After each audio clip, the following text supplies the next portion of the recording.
इस कहानी का नाम है तुमने तो एक ही यज्ञ किया है। हमारे यहाँ प्रसिद्ध है कि मरने के बाद मौत के दूत आदमी की आत्मा को ईश्वर के सामने ले जाते हैं। वहाँ ईश्वर आदमी को उन कर्मों का बदला देता है जो उसने अपने जीवन में किए होते हैं। उस दिन मौत के 4 दूत 2 आदमी की आत्माओं को ईश्वर के दरबार में ले जा रहे थे। वे दोनों आपस में बात करने लगे और उनमें दोस्ती हो गई। आगे चलकर सड़क 2 हिस्सों में बंट जाती थी। मौत के दूत दोनों को अलग अलग रास्तों पे ले चले, पर दोनों ने एक साथ जाना चाहा। मौत के दूतों ने कहा, शंकर दयाल, उत्तर की तरफ का रास्ता स्वर्ग में जाता है। तुमने अच्छे काम किए होंगे, इसलिए ईश्वर के मंत्री धर्मराज ने तुम्हें स्वर्ग पहुंचाने का हुक्म दिया है।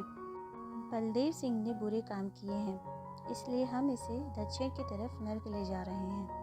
यह सुनकर बलदेव सिंह रोने लगा। शंकर दयाल ने मौत के दूतों से प्रार्थना की कि ईश्वर या धर्मराज से कहो कि इसे भी मेरे साथ स्वर्ग में रखें।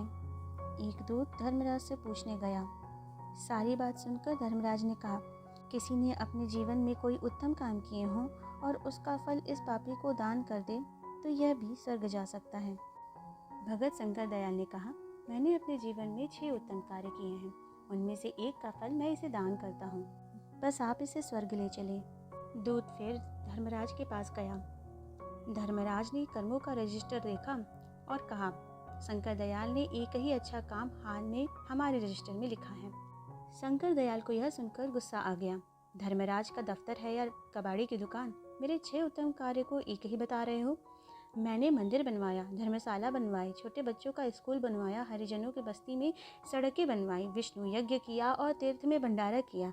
मेरे ये सारे अच्छे काम कहाँ गए? मौत का दूत दोबारा धर्मराज के पास गया और शंकर दयाल की बात कही। सुनकर धर्मराज बोले, शंकर दयाल ने मंदिर, धर्मशाला और स्कूल तो मंत्रियों को खुश करके अपने व्यापार में लाभ उठाने के लिए बनवाए थे। सड़क बनवाई थी म्यूनिसिपैलिटी में चुनाव जीतने के लिए। विष्णु यज्ञ किया था अपने पड़ोसियों को नीचा दिखाने के लिए। बात सच थी।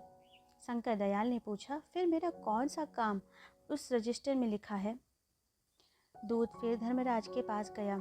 फिर उसने बताया, सर्दियों के मौसम में तुम्हारे घर के पास एक कुतिया ने बच्चे दिए थे। वह सर्दी और भूख से तड़प रही थी।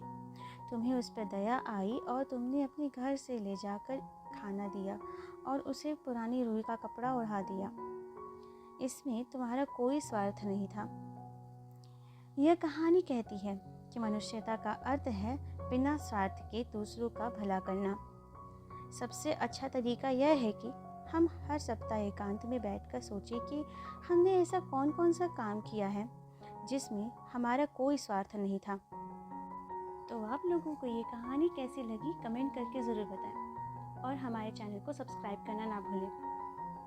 Thanks for listening.